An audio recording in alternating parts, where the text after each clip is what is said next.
Good morning everyone, I am back here with another video. दोस्तों, इस video में हम केसेट 2016 की पेपर 1 से आईसीटी के क्वेश्चंस हम डिस्कस करेंगे। इस टॉपिक के ऊपर 5 क्वेश्चंस आपको एग्जाम्स में पूछे जाते हैं। Each question carries 2 marks, that means total 10 marks की क्वेश्चंस आपको पूछे जाते हैं। So in this video we are going to talk about KSET 2016 paper 1 questions. So let's start.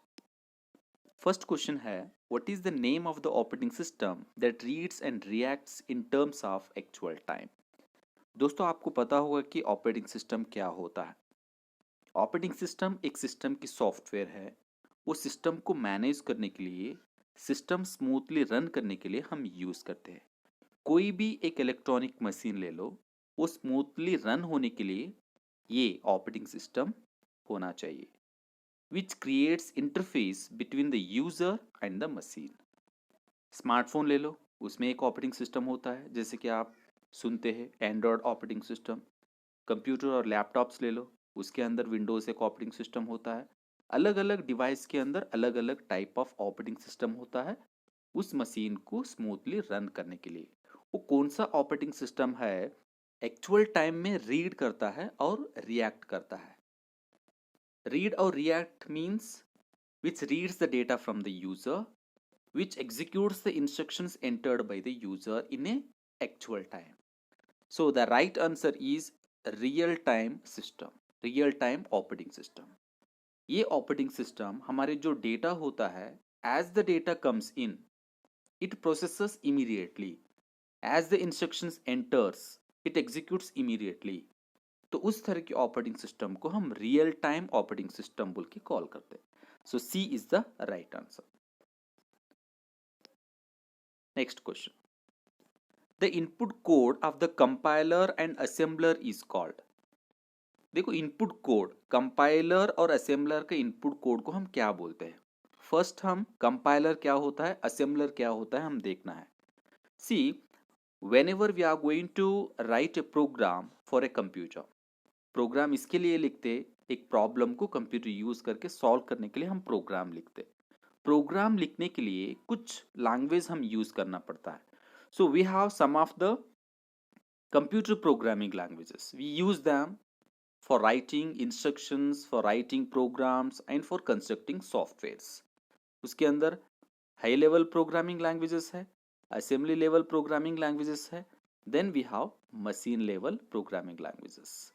High level programming languages के अंदर इंग्लिश लाइक स्टेटमेंट यूज करके हम programme लिखते हैं। This language uses alphabets, digits and different special characters to construct programs। Assembly level programming language के अंदर कुछ mnemonic code use करते हैं, और मशीन लेवल लैंग्वेज के अंदर जीरोस और वन यूज होता है। Computer understands only machine level language, it does not understands the high level programming language and assembly level programming language। अगर हम program high level programming language और assembly programming language में अगर हम लिखते हैं, the programs has to be translated to machine level language in order to understand by the computer. तो वो ट्रांसलेट करने का काम और एक सॉफ्टवेयर करता है, उसको हम ट्रांसलेटर्स बोल के कॉल करते हैं। So here the compiler is a translator which translates the program written in high level programming language into machine level language, or assembler is also a translator which translates the program written in assembly level language to machine level language। तो इस दोनों को हम translators बोल के call करते हैं। जो इस ट्रांसलेटर्स को हम इनपुट करते हैं उसको हम सोर्स कोड बोल के कॉल करते हैं। which may be the program written in high level language we input to the compiler, and we may have a program in assembly level language we input to the assembler। उस code को हम source code बोल के call करते हैं। जो translate करने के बाद हमें आउटपुट मिलता है in the machine level language, उसको हम ऑब्जेक्ट कोड बोल के कॉल करते हैं। राइट, उसको ऑब्जेक्ट कोड बोल के कॉल करते हैं। Output of the translators is the object and input of the translators are called as a source code। So B is the right answer। Next question, the first step in systems development life cycle is, देखो जो भी अगर problem है उसको system में अगर आपको develop करना है, first we need to perform preliminary investigation. Preliminary investigation, systems development life cycle अगर हम देखते हैं, so this is the first step, preliminary investigation. First we have to investigate what type of data we have, what is the problem, and what would be the output. We have to investigate all these things. So preliminary investigation is the right answer. Next question, identify the odd term amongst the following. We have the microwaves, we have the optical fiber, coaxial cable, twisted pair wire. See दोस्तों, whenever we have two or more computers, we are going to connect these two computers by using some physical cable or by using some air medium. यहाँ पर देखो microwave क्या है, हवा में कुछ waves होते हैं, उस वेव से दो कंप्यूटर को कनेक्ट करना। जैसे कि आप दो स्मार्टफोन ब्लूटूथ टेक्नोलॉजी से आप कनेक्ट करते हैं, डेटा हवा में एयर मीडियम से एक स्मार्टफोन से और एक स्मार्टफोन को ट्रांसफर होता है। कोई ऑप्टिकल फाइबर क्या है, एक फिजिकल केबल होता है, उससे कंप्यूटर को कनेक्ट करना। Coaxial cable is also a physical cable we use to connect two or more computers, and twisted pair is also a cable which is use to connect two or more computers. सो ये तीनों physical cables है, computers को connect करने के लिए हम use करते हैं। But so this is microwaves are the waves, right? तो वो फिजिकल नहीं रहता है, एयर मीडियम यूज करके हम दो और तीन कंप्यूटर को हम कनेक्ट करते हैं। So this one is the odd one, so A is the right answer.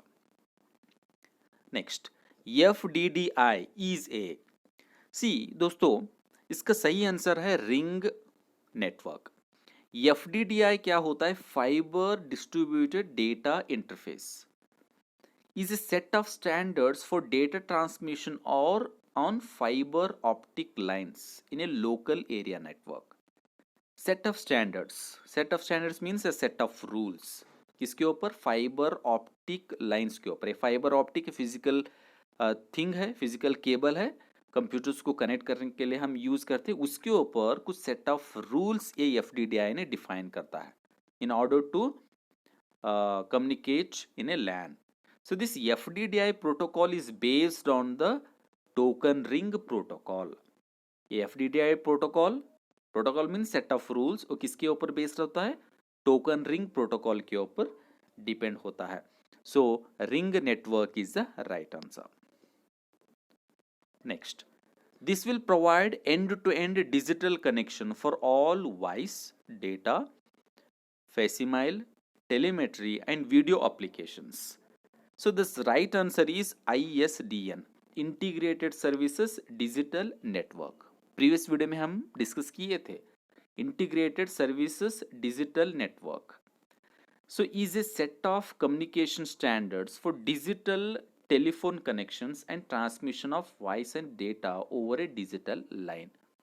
Previous existing जो लाइन होता है उसी के ऊपर डेटा को ट्रांसफर करना, डिजिटल बनाना, उसको हम इंटीग्रेटेड सर्विसेज डिजिटल नेटवर्क बोल के कॉल करते, राइट?